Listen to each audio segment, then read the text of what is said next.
7 años después del hallazgo del cuerpo de Cecilia Cubas, quisimos adentrarnos al día clave en el cual una suma de coincidencias junto a un trabajo de inteligencia policial y fiscal conmocionó al país con el resultado menos esperado.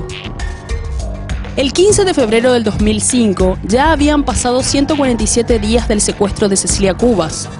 En ese entonces, el fiscal general del Estado, Óscar Germán Latorre, anunciaba que el secuestro de la hija del expresidente de la República, Raúl Cubas, tenía vinculaciones con las Fuerzas Armadas Revolucionarias de Colombia, FARC, además de los entonces miembros del Partido Patria Libre.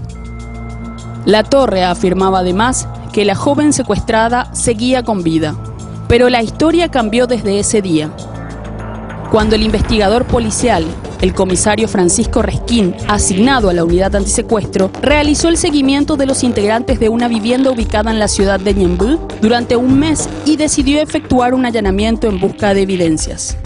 Cuando nosotros ubicamos la casa, hablamos con los vecinos y los vecinos nos dijeron que ellos habían salido de la casa pero que iban a volver, porque hablaron con los vecinos, le dijeron de que por favor le cuide la casa, que ellos iban a irse al interior del país a pasar la fiesta y que iban a volver. Entonces nosotros decidimos, cuando ubicamos la casa en enero, montar una vigilancia en la casa por si ellos regresaban, pero que ya habían pasado más de un mes en que no regresaron. Entonces decidimos allanar la casa para buscar evidencias relacionadas a los hechos que estaban investigando.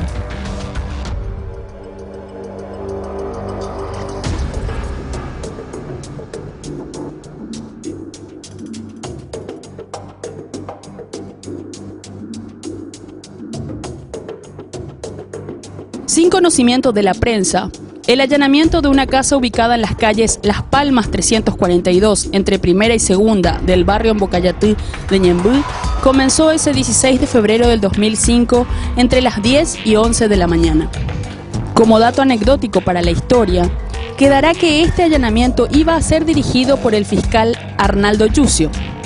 La realidad es que la orden, firmada por el juez Oscar Delgado, terminó asignada a la agente del Ministerio Público Sandra Quiñones. A la vivienda ingresaron los comisarios Humberto López, Francisco Resquín y el suboficial Agustín Ríos, más la comitiva de la Fiscalía encabezada por la agente del Ministerio Público Quiñones. Irónicamente, todos ellos iban en búsqueda de evidencias sobre el video de práctica de secuestro, donde se observa a Manuel Cristaldo Mieres y Magna Mesa, entre otros prófugos de la justicia.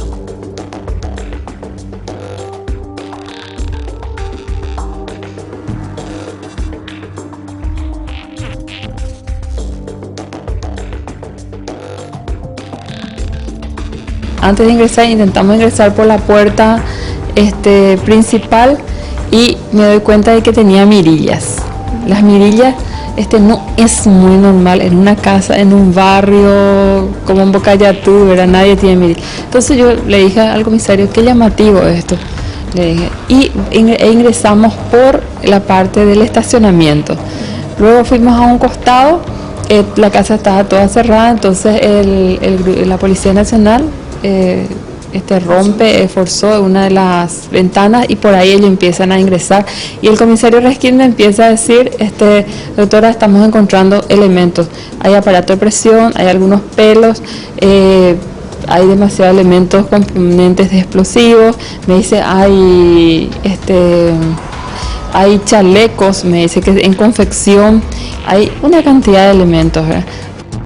Lo que más nos llamó la atención fue que una de las puertas, o sea, una de las habitaciones estaba muy cerrada, la ventana tanto de afuera como de adentro, y se notaba que en esa habitación se colocó algo para que se mantenga mucho más oscuro la pieza. Entonces eso nos llamó la atención. Después comenzamos a buscar comenzamos a encontrar unas evidencias del lugar. Entonces eso nos llamó la atención. Entonces por experiencia de la relación que hubo entre la Patria Libre y la FARC, donde ellos utilizan muchos túneles, entonces empezamos a buscar túnel dentro de la casa como afuera de la casa, hasta que encontramos afuera o sea que cerca de la pieza que estaba bastante cerrada, encontramos un lecherado, como se le dice, ya viejo, pero en una partecita estaba más nueva. Entonces eso también nos llamó la atención, decidimos golpear eso Cuando sentimos que había un hueco ahí, decidimos abrir.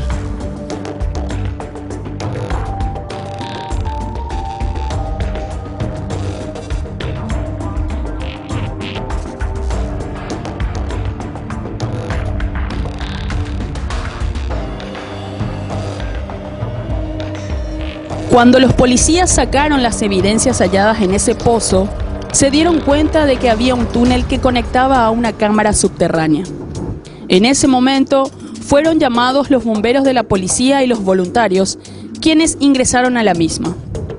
En ese espacio tan pequeño, primero fue hallada una piedra y luego una prenda femenina. Posterior a ello, y tras la excavación de un sector donde había tierra removida, se percibía un olor desagradable.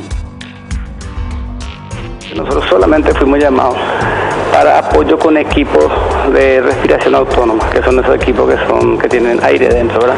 Porque ya se había encontrado el ducto, y nosotros fuimos para llevar equipos. Después, por las circunstancias, estando ahí nomás, ya que asumimos también el trabajo, lo que nosotros llamamos espacios confinados. Aparte hacía calor, había humedad, también posibilidad de que haya artefactos explosivos dentro. Y lo que pensaban que en ese lugar es que habían guardado, por ejemplo, documentos, habían guardado quizás armas, ¿verdad? Pero jamás nadie pensó que había un cuerpo. Mirta Gusinski, madre de Cecilia, esperaba esa tarde del 16 de febrero que ese procedimiento no estuviera relacionado con el secuestro de su hija. Me llamaron por teléfono alrededor de las 16 horas. Oscar Germán Latorre, el que era fiscal en ese entonces, que la fiscal Sandra Quiñones estaba haciendo un procedimiento en una casa y me llevaron directamente hasta un cuarto, ¿verdad? Y ahí en ese cuarto yo veía a un bombero que salía de tanto en tanto, tomaba aire y después volvía adentro, que habían encontrado, ¿verdad?, una prenda femenina, que eso es lo que les hizo más todavía sospechar y seguir cavando de que pudiera existir un cuerpo humano. Me mantenía y por favor le pedía a Dios que no fuese el cuerpo de mi hija. Estaba totalmente choqueada. Cuando ya me sentí con fuerza, ya me quise ir a la morgue del Memoria, porque ya quería estar con mi hija. Estuve con ella ya estaba en el féretro. Comencé a besar todo lo que había quedado. El cuerpo de mi hija se distinguía perfectamente su cara, a pesar de que estaba totalmente ya reducido a huesos, la parte de la cara. Ahí le prometí a mi hija, le prometí que mientras viva yo me iba a ocupar de que todo lo que habían hecho eso con ella, que no quedasen libres.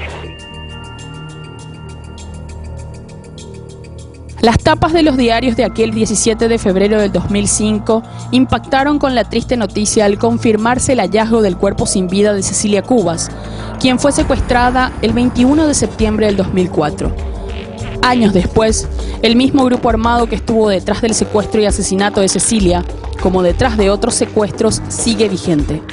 Hoy día se hacen llamar Ejército del Pueblo Paraguayo.